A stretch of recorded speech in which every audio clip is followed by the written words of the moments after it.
আমি চলে গিয়েছিলাম দোকানে, কিছু টুকিটাকি মুদিখানার বাজার ছিল না, বাড়িতে শেষ হয়ে গিয়েছিলো, সেগুলোই আনতে। সেগুলোই আজ তোমাদের সঙ্গে তুলে শেয়ার করলাম। তা ভালো লাগলে অবশ্যই পাশে থেকে লাইক শেয়ার করো। প্রথমেই দেখো জিরে এনেছি একটা জেকের, আর এনেছি ভীম জেল। ভীম জেলটাই আমরা ব্যবহার করি, ওই জন্য শেষ হয়ে গেছে বলে পাউচটাই নিয়ে এসেছি। আর তারপরে বাতাসা এনেছি, চিনি এনেছি, আর এনেছি তোমার আদা এনেছি 100, জিরের প্যাকেট এনেছি, গুঁড়ো এনেছি আর কি, বেসন এনেছি,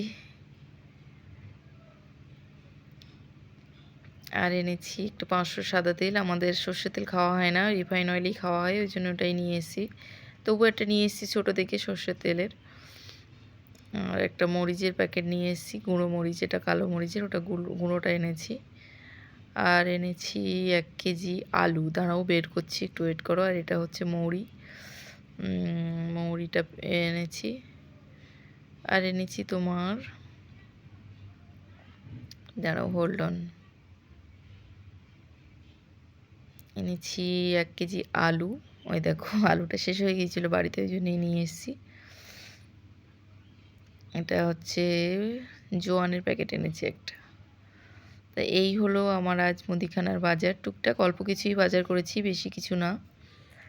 আর জিরে, মৌরি, জোয়ান, আদা এনেছি, এগুলো আমার জন্যই, কারণ এগুলো আমি জল করেই খাই, ওই জন্য নিয়ে এসেছি। বাতাসা এনেছি ছেলেকে দেবো, ছেলের জন্য।